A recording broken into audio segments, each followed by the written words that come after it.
I love the idea of like putting this on a bed and then sleeping on these figures. Oh my gosh. Yeah. Who is this, you and someone? Yeah, this is my family. This was like, I made this because I was just laughing at I see baby girl. Like the way that, and this is never usually what happens, but like it's rarely all four of us, like, you know, but it's like the idea that it's like us, and then like my kids will always sleep like across us or like upside down with your, you know, just like kicking you constantly. I know. So it was kind of to capture the way that they just sort of like drape themselves into the middle of everything. I love it. That's how my dogs are. Yeah, exactly. And there's something really cozy and wonderful about it. And like, you don't get as good of sleep. No, you don't. It's kind of, it's like, this is the phase of life that we're in. Yeah. Yeah. Your floor is insane. Oh yeah. So you're getting very botanical here. So this, let me move these. These are separate kind of situations. My questions for you, like I was trying to think, like, what are my real questions for Caroline? And I guess it's like, if as a figurative artist, you know, like the quotes that all art is figurative, or there's no such thing as abstract art. Everything references something. Yeah. I guess that's kind of what I would be interested in talking about, because I am so referential, and I've never been able to paint without referencing something. Right. Like I have all these photographs I work from, and the colors that I come up with maybe to some people seem out of my head, but they don't feel out of my head. They feel like I'm looking at them and I see them that way. Right. So I was just wondering, you know, how is that for you when yeah. I think I see things kind of abstractly, like naturally, like things feel a little abstract. And so when you like look out at this landscape, you I mean it becomes like, that way for you. Yeah, I think when you pull in like movement and light and mood and temperature and all these kind of things that are happening, as well as whatever's happening in my mind as I'm looking at it, you know, it becomes abstract. It's no longer like fixed or clear. Isn't that interesting? I mean, our brains are just so interesting. Yeah. And as a kid, like with the art that was in my parents' house, I was really drawn to things that were abstract, and then I would find things in it, you know, and it'd be like, well, that's the horse, but it's not, you know, and so that's always been really interesting to me. And now that I am using, like, I feel so you're directly referencing, or more directly referencing. And what do I want to say about that? It's like, well, there was a whole little journey, I think, because there was like, everything I made was sort of abstract, but sort of referential in terms of like looking like an abstract landscape or something like that. And then I started to feel like I was also hiding things in the abstraction. And what does that mean? Like, I would see something happening, but I didn't want to make it too obvious. I didn't want to like, oh, this is what it is. Yeah. Because I wanted to leave it where when other people saw it, they might be like, oh, I see this, I see that, you know? And I guess I found like the figurative to be too beguiling. Like, it's just like, you can just, you know, and then it's like, oh, that's what I see. And so I would try to always sort of obscure that. And then around the time that I had children, I just really wanted things to be clear, and I wanted to, not clear, but like I wanted to, like, if I was thinking it, I wanted it to be known. I wanted it to be like, I'm not trying to hide this here. I'm like trying to tell you how hard and messy this is, you know? And so that was like part of, like, I just started drawing the figure and drawing, you know, myself, and drawing this idea of a woman pregnant and postpartum and kind of like Sarah, like falling apart, or, you know? And then when I had the children and they were a little older, it's like, oh, and I also want to draw like the sweetness of like these babies and their little hands and their chubby bodies, and like like the nursing and the relationship. But then always I just kind of come back to a form, like there's so much movement and layering that it almost becomes abstract by default. Like it's just where I go. Yeah, that's your natural habitat. Yeah. And I love it. Yeah, and what's been really interesting to me lately, like since the last workshop I did with Deborah Hay, I started to really question, like, why do we need to understand anything, and what does it mean to understand, and like, is that really the goal? I know. I think it's not. Is it a good goal? I'm not sure it is. Yeah, I think it's what's gotten us into this mess. Is it a damaging goal? It might be. You know? I started last night when I was in bed, I started thinking about myself and my desire to understand things and be Elizabeth, whatever the hell that means. Yeah. And have interests. Yeah. And discuss things and everything. I started seeing myself as a data farm. You know, I'm like no different than a goddamn data farm. And that's what Buddhism is about. It's like seeing your body as a data farm, and that's an illusion. Yeah. And like let go, like don't attach to that. Yeah. Just because a data farm is a building that's humming, doesn't mean that it's a different technology than me trying to hold on to all this data in my brain, in my body, and transmit that to the world. Right. To understand things. And So I hear you with so do you feel like Deborah Hay is, because she's doing it in her body, and do you feel like the Bhutto the other day kind of mitigates that? Well, it's interesting. Desire for like... It's interesting because it's like, it's naturally abstract. Like whatever I do with my body is going to be abstract. I mean, it's not. It's going to be me. But in terms of like dance, it's like, this is abstract. Like this, what is happening? What is it? You know? What is it? But at the same time, when you're dancing in that way where there's nobody telling you what to do, and there's no music and there's no choreography. Deborah doesn't have any, there's no music. No music usually. Right. And there is choreography, but it's very open. Yeah. Like, because part of your brain thinks that it needs to come up with stuff and can't just move, like it needs to like have an idea. You know, like that idea becomes this whole like domino effect of like needing it to be understandable. Exactly. You know? And it's a trap. And it can like really shut off possibility. And also I think what was just revelatory for me, and that was that like I knew it was a trap and I knew to try to not do it, but also like that watching, something that she would always say that is really true, I think, is like, I love seeing you not knowing what you're doing, you know? I love seeing you just like discovering and like find it, you know? And or I love not knowing what you're doing. I love not understanding what's happening right now, you know? So why is it that, why do you think we as a culture we have seemed to have forgotten that we love to see people not knowing, or that we love ourselves not knowing? Like, why do we cling so much to knowing? Fear and need to control, I think. I think it all comes down to fear, you know? And what do you think we're afraid of? Of not knowing. You know? But what does that even mean? I mean, I think to some extent it's like, we don't know when we're going to die or how, when we're going to lose the people we love.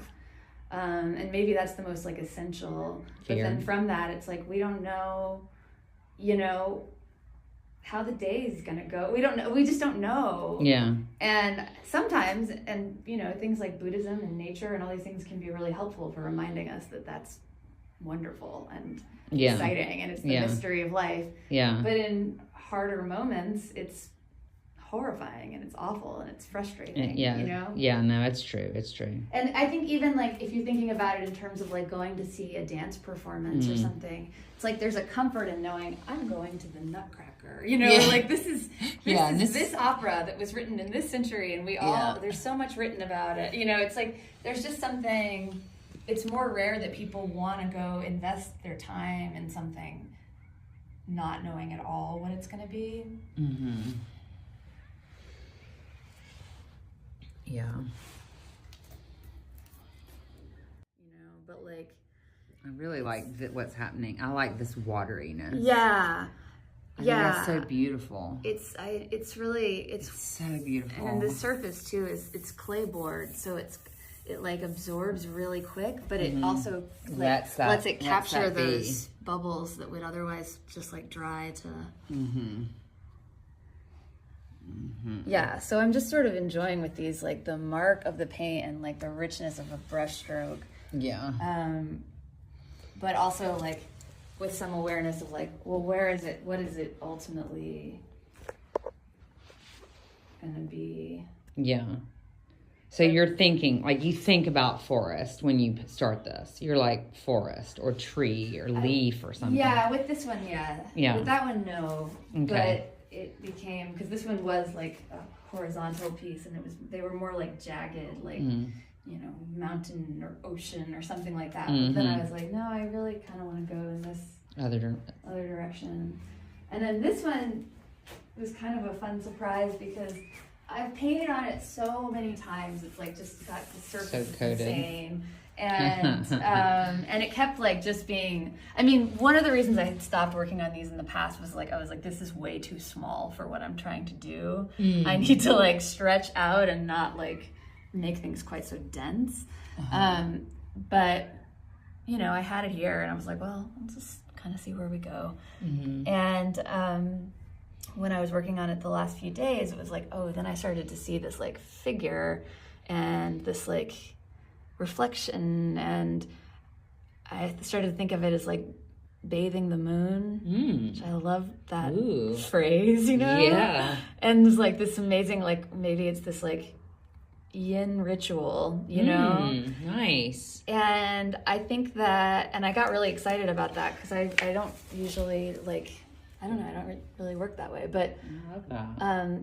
But I also, remind me what is yin? What is a yin ritual? Like yin versus yang. Right. And like my friend always talks about her yin yoga. Like what does that mean? Yeah. Well, yin yoga is like where you hold a pose for a really long time. Okay. And the stretch really slowly opens. And you know, acupuncturists will use it a lot. It's like yin is like earth energy and downward energy and sort of winter, cold and like wet. Like there's a lot of like things that are more yin versus yang, being like sun and upward and, you know, metallic and like these other kind of elements. Gotcha. Yeah. And yin is usually associated with the feminine. So it's like a lot of times it's an energy that is not honored in our culture.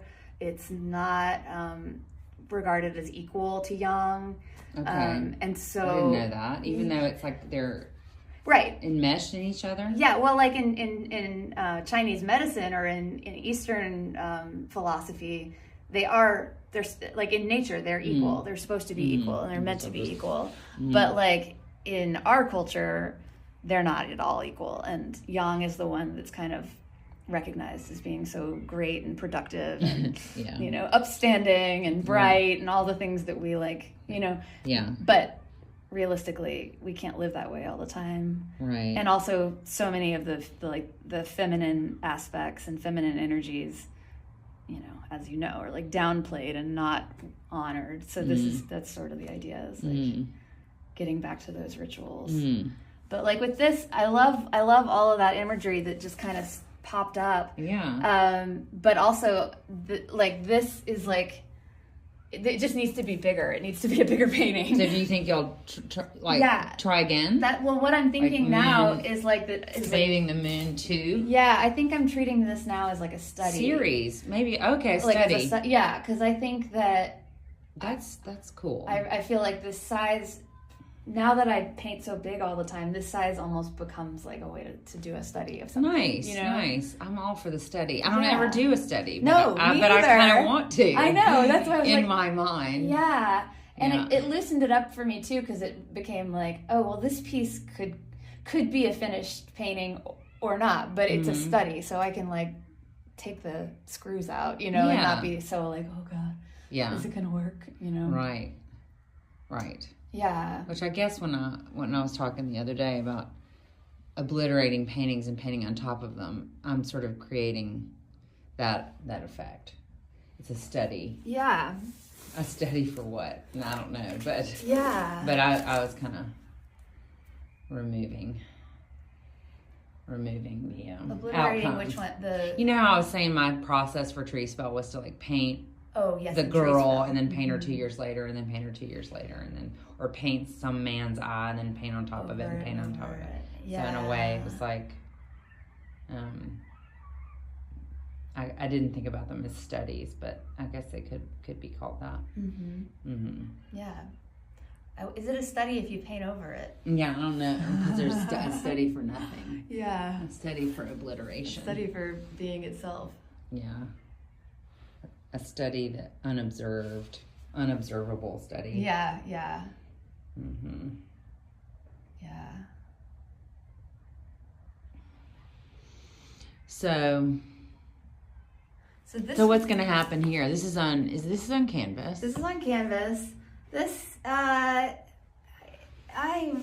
not sure where I'm going now. This one, like a lot of things I've been doing lately, was started with children. And this one was not only my own children, but like we had a fire and had some friends over, and just like all the children were allowed to come in here and paint on it. And paint on it. And I don't actually think we painted. I think it was mostly drawing, but it was like with crayons and oil pastels and kind of whatever they wanted. Wow, they didn't fuck it up. Well, they started it, so there was nothing to fuck up, because it was like, this is just, you guys can just play. Just have at it. And it's like, it's really fun. Nonetheless, though, I like their shapes. Yeah, well, it's fun for kids to get to like work on that scale. Yeah, you know, totally. And with real art supplies and stuff, you know. Yes. And so just there were a lot of things that were like under there, and then my daughter and I did a lot of it ourselves too, or I copied her foot and she copied my hand. I don't know. We did a lot of things. That's my foot. And then I whitewashed the whole thing to get to a more or a less absorbent surface, and also to start to kind of make it a little more graphic and be able to maybe and make it a little more, make their work a little more integrated or subtle. Yeah, exactly. Yeah. And then to be able to pull things out on top of it. Yeah. And so that's when I started finding some forms or connecting forms and making some of these more like it feels to me like one of the more graphic things I've made, in terms of just like, here is a shape, you know? Yeah, no, totally. Yeah.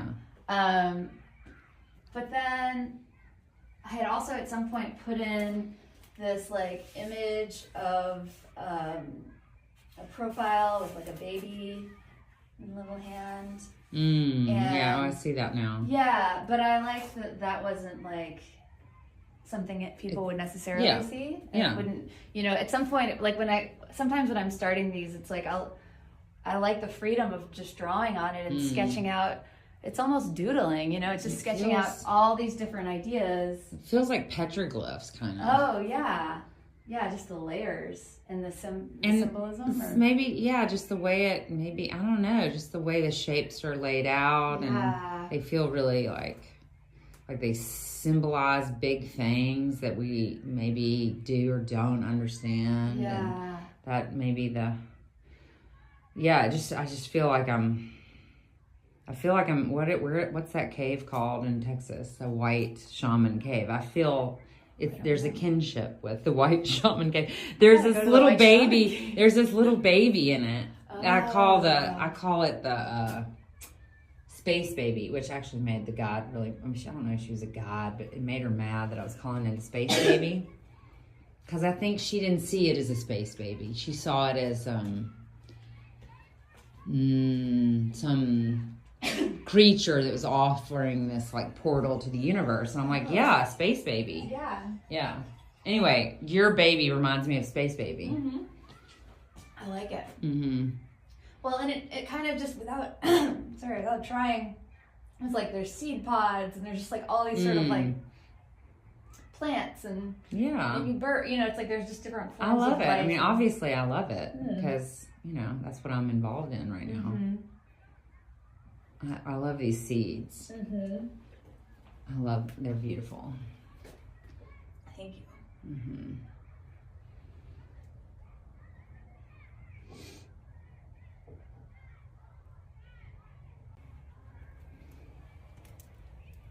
Do you look at things when you're doing this? Do you look at seeds? No, You I just mean, out I of look your head. outside. Like I feel like the Purple Heart. I'm like, I got that out the window. Oh yeah, Purple you know? Heart. Yeah. But no, it's mostly out of my head, and I think like they really are more totemic shapes. It's like I'm not really going for the details Totemic is of maybe a what I'm real thinking seed. when I say the shaman cave. Yeah, exactly. It's like that. It's kind of it's more like storytelling or something than it is like let me observe a seed and get all of the. I mean, it's interesting. It's like a pole or other side of the coin, kind of to what you're working on. I know. I really in the details. I really am like doing a portrait of not variegated. just a seed, but this very specific seed that I'm. Yeah. And you're taking it from the specific to the universal. Yeah. They're both such beautiful journeys to take, I think. Absolutely. Yeah. Yeah, that's interesting. Mm-hmm. Yeah, they're kind of the same thing, really. Mm-hmm. It's just a different direction. Yeah. Yeah. And I see that does make me think about cave paintings. Yeah. In that sort of way. And I guess I think about that a lot, sort of in the background of my mind too, because I put a lot of like handprints in work too. Yeah, you do. Now that I'm thinking about it, yes. And I was always really moved. Like there's a Marguerite Duras poem about seeing one of those caves in France, and it's like these hands, and the whole cave is just hands, or the negative space left when you put like paint around, and that whole idea, the just like human need of like I was here, and I also love how like it shrinks it down. It's funny because like when I put my hand in a painting and then somebody sees it later, they're like, oh, and that's your children's hands. I'm like, no, that's my hand. Like that's we're just not that big. Like, it's like if the painting's here, you kind of expect the hand to be that's funny. That's like, funny. I see what you're saying. It's like, no, it's just a small human. Yeah. So, I mean, the handprint is like it's like a signature. It's like this like protein, I like sense of ego. I feel that what I'm trying to figure out right now is what does it mean to be an artist who's trying to dissolve her ego? Because it seems to me that making art is generally about ego in one way or another. You're like expressing yourself. You're saying this is me, or this is my understanding of things, or I'm trying to work out my understanding of things. And